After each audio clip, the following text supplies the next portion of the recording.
মূর্তিটা বিরাট বড়, সুন্দর করে সাজিয়েছে, পরশু পূজা হবে, একবার দাঁড়িয়ে কিছুক্ষণ দেখি।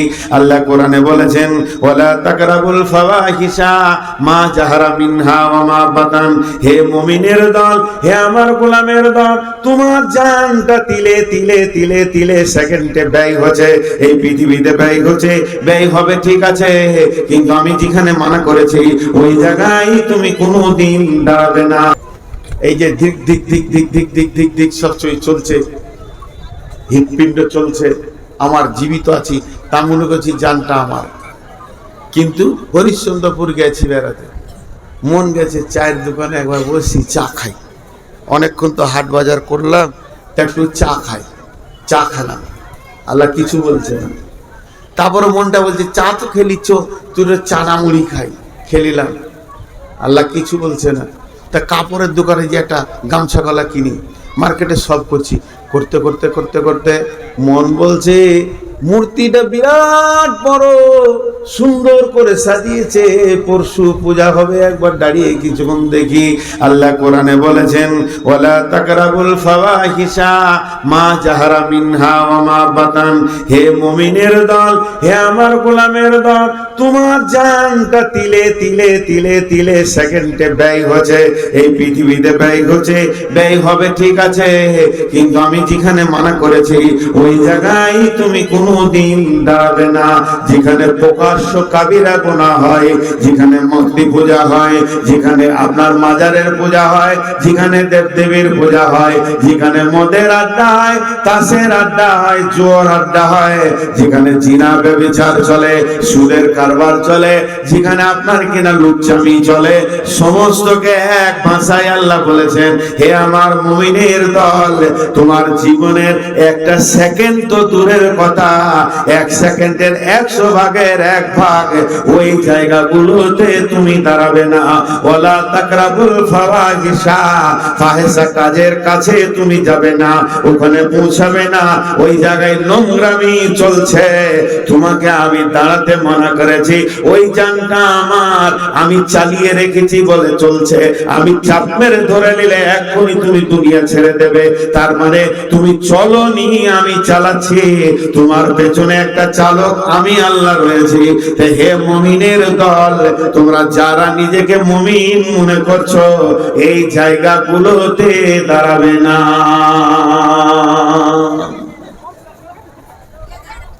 মানা করে দিলেন আল্লাহ, আর দাঁড়ানো যাবে না, কারণ জান আমার নয়, জানের মালিক যে সে মানা করে দিয়েছে, আমি পারবো না ভাই। আজকে জালসা চলছে, একটা কমিটি আছে, কমিটির একটা হেড আছে, সেক্রেটারি আছে, সেক্রেটারি বলে শেখা ওখানে, খবরদার কাউকে ফ্রিতে একটা ডেলিগেট দিবি না, 1 টাকা কমে দিবি না। আপনি কি বলবেন? ভাই আমি পারবো না, সম্ভব নয়, পারমিশন নাই। ঠিক ওই রকম জান আর মাল, জান এমন জিনিস আপনি নিজের মন মতো ব্যয় করতে পারেন না নিজের জানকে। মা বোনেরা, যেখানে নোংরামি ওই জায়গায় বসতে পারেন না, ওই জায়গায় যেতে পারেন না। হে আমার সন্তানের দল, যে জায়গায় আমাকে আল্লাহ মানা করেছে ওই জায়গায় আমি যেতে পারবো না। তারপর আল্লাহ কি বলছেন? ইউকাতিলুনা ফি সাবিলিল্লাহি ফায়াকতুলুনা ওয়া ইউকতালুনা ওয়া'দান আলাইহি হাক্কান ফিত তাওরাতি ওয়াল ইনজিলি ওয়াল কুরআন। এই জায়গাটা বুঝতে হবে।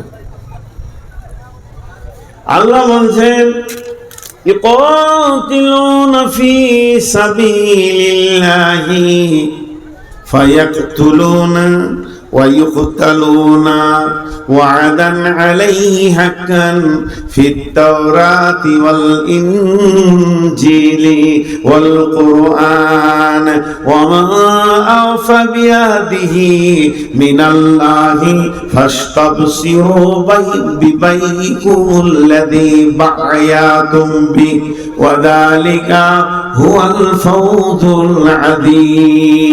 العظيم।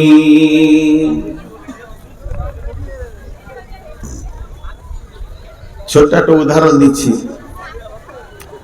মোটর বাইক দেখেছেন? মোটর সাইকেল, যে কোনো গাড়ি, মোটর সাইকেল হোক, চার চাকা হোক, ট্রাক হোক, বাস হোক, ও ড্রাইভারের সঙ্গে কথা বলে গাড়ি। আমার কথা বুঝতে পেরেছেন? গাড়ি ড্রাইভারের সাথে কথা বলে। যারা গাড়ি চালাতে জানেন এরা বুঝবে, যারা গাড়ি চালাতে জানে না ও বুঝবে না। গাড়িতে আপনি চেপেছেন, স্টার্ট করেছেন, গাড়ি যখন চলতে শুরু করবে তো ড্রাইভারের সাথে কথা বলবে। রাস্তা দেখে ড্রাইভারকে বলবে ফার্স্ট গিয়ারে দে, সেকেন্ড গিয়ারে দে, এবার টপে দে, রাস্তা ভালো। আবার যখন দেখবে যে বাম্পার আসছে, কোনো রাস্তাঘাটে ছেলে পিলে গরু ছাগল আছে, গাড়ি বলবে ব্রেক কর, টিপে ধর, থামা, আবার দ্বিতীয় গিয়ার দে, এবার তিনবার দে, টপে দে। তো যতক্ষণ গাড়ি চলে ড্রাইভারের সাথে গাড়ির একটা অ্যাডজাস্টিভ কথা হতে থাকে। বুঝতে পেরেছেন?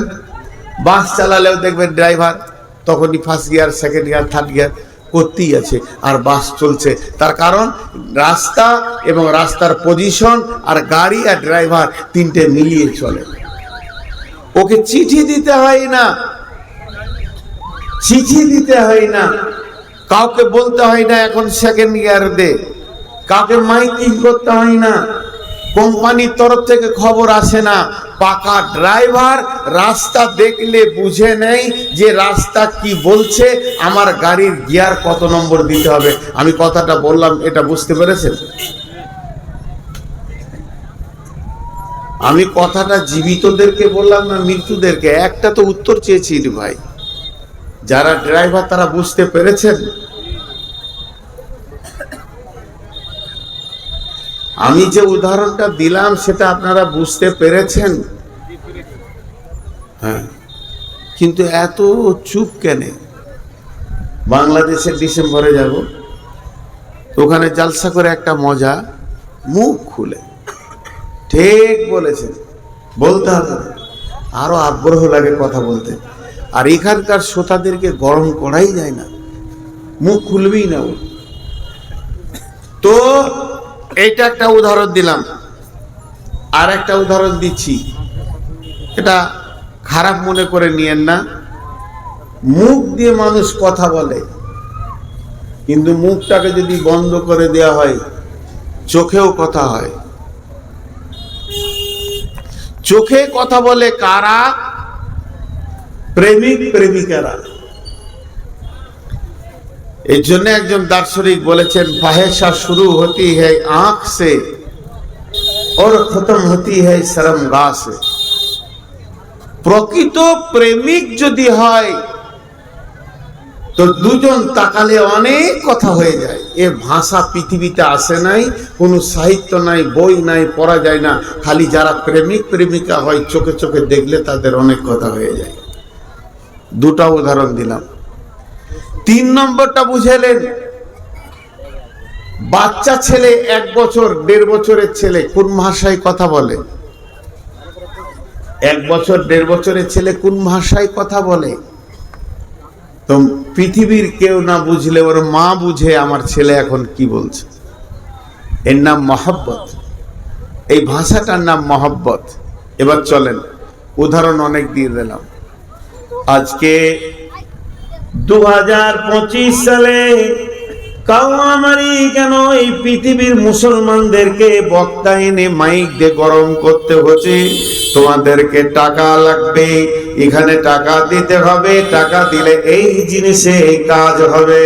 কিন্তু সাহাবা রাদিয়াল্লাহু আজমাইনদের জীবনটা কেমন ছিল, তারা এই আয়াতের তাফসীর কেমন বুঝেছিল, তারা নিজের মাল এবং জান কখন দিতে হবে পরিস্থিতি দেখে তারা বুঝে নিত। তাদেরকে এলানের প্রয়োজন হতো না জান কখন দিতে হবে।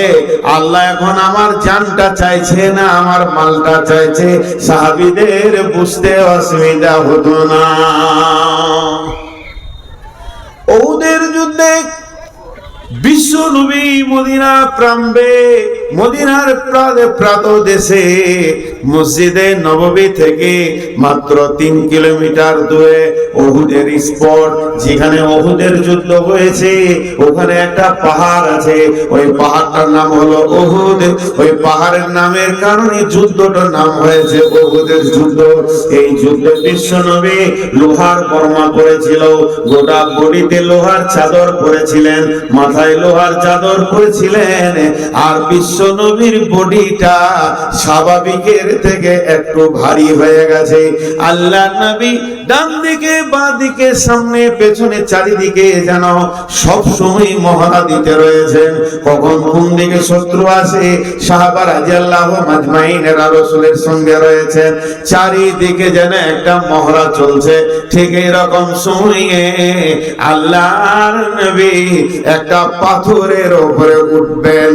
স্বাভাবিক একটা মানুষ যত উঁচুতে উঠতে পারে, পাথরটার একটু উঁচুতে রয়েছে, মাঝে একটা যদি আর একটা ছোট পাথর থাকতো তাহলে ওটাতে পা দিয়ে আল্লাহর নবী ওই পাথরে উঠলে মহড়াটা ভালো হতো। রাসূলের চিন্তা, আপার চিন্তা। হযরতে তালহা রাদিয়াল্লাহু তাআলা আনহু দেখলেন আল্লাহর নবী এই পাথরটা উঠতে চাইছে কিন্তু ঠিক জুতে আসছে না।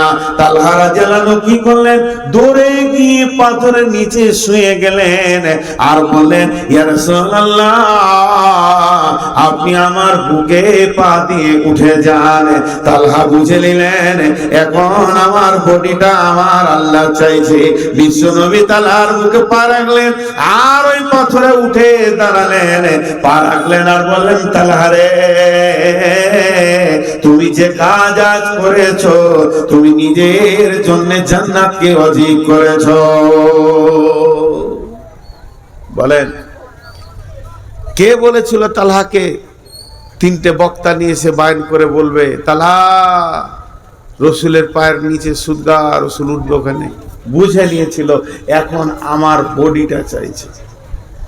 শুধু তাই নয়, বেঈমান কাফের মুশরিকরা রসুলকে লক্ষ্য করে তীর রেডি করেছেন। জিহাদের ময়দানে সাহাবীরা চারিদিকে ব্যস্ত। তালহা দেখছেন এরা যেভাবে তীরকে রেডি করেছে, বিশ্ব নবীকে তীরের ধনুতে, তীরের ফলাতে জার জার করে ফেলবে। হযরতে তালহা আল্লাহর নবীকে উহুদের প্রান্তে একটা গর্তে ঢুকিয়ে দিয়ে মুখে দাঁড়িয়ে গেলেন। শুধু দাঁড়ালেন না, নিজের বুকে 180টা তীরকে খেলেন। সেই তীর খেয়ে রক্তে রঞ্জিত হয়ে পড়ে গেলেন। বন্ধু আমার, এ ছিল সাহাবীদের জীবন। তারা জানতো ইসলামের জন্য কখন জান লাগবে আর কখন মাল লাগবে। আল্লাহ আমার জানটা কখন চাইছে আর মালটা কখন চাইছে তারা জানতো। তারা প্রেমিক ছিল, প্রেমিক ছিল। তাদের চোখের ইশারা এমন হতো, প্রেমিকের মতো ঝাঁপিয়ে পড়তো। ভাইরা আমার, শুধু এইটা নয়, আল্লাহর নবী মসজিদে নববীতে সাহাবীদেরকে বললেন, বসে যাও। তবুকের অভিযান। আল্লাহর নবী বললেন, যায়েদ তুমি কোথায় আছো? লাব্বাইক ইয়া রাসূলুল্লাহ। আব্দুল্লাহ ইবনে রাওয়াহা কোথায় আছো? আব্দুল লাব্বাইক ইয়া রাসূলুল্লাহ। জাফর বিন আবি তালিব কোথায় আছো? লাব্বাইক ইয়া রাসূলুল্লাহ। আল্লাহর নবী বললেন, ও আমি তবুকের প্রান্তে প্রধান সেনাপতি করলাম যায়েদকে, যিনি দ্বিতীয় সেনাপতি হবে জাফর ইবনে আবি তালিব, তৃতীয় সেনাপতি হবে আব্দুল্লাহ ইবনে রাওয়াহা। যখন জায়েদের নাম নেওয়ার পর জায়েদের নাম নেওয়ার পর জাফর ইবনে আবি তালিবের নাম নিলেন, তখন জায়েদ বুঝে নিলেন আর আমি পৃথিবীতে থাকবো না, আমি শহীদ হয়ে যাব। তারপরও জায়েদ তৈরি হয়ে গেলেন। এরপরে জাফর ইবনে আবি তালিবের পর আব্দুল্লাহ ইবনে রাওয়াহার নাম নিচ্ছেন আল্লাহর নবী। তখন জাফর ইবনে আবি তালিব বুঝে নিলেন আর আমি পৃথিবীতে থাকবো না, সন্তানের মুখ দেখবো না, মালের কাছে ফিরে আসবো না। তারপরে আব্দুল্লাহ ইবনে রাওয়াহার নাম নিলেন। আব্দুল্লাহ ইবনে রাওয়াহার নাম নেওয়ার পর বিশ্ব নবী নাম নিচে বলছেন, এরপরে তোমরা জিহাদের ময়দানে যাকে পাবে একটা মনোনীত সেনাপতি বানিয়ে নেবে। তাহলে জাফর ইবনে আবি তালিব আব্দুল্লাহ ইবনে রাওয়াহা বুঝে নিলেন আমাদের বিদায়ের প্রাক্কাল চলছে।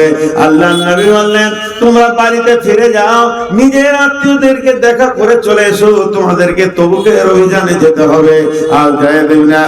আর হযরতে জায়েদ উঠে দাঁড়িয়ে বললেন ইয়া রাসূলুল্লাহ, ইয়া হাবিবাল্লাহ, আপনি আমার বাপের ভূমিকায় ছিলেন, আম্মা জান আয়েশা আমার মায়ের ভূমিকায় ছিল, অতএব আপনারা আমাকে ক্ষমা করবেন, আমি আমার জন্য দোয়া করবেন। এরপরে জাফর ইবনে আবু তালিব নিজের সন্তানদের ব্যাপারে বিবিকে ওসিয়ত করলেন।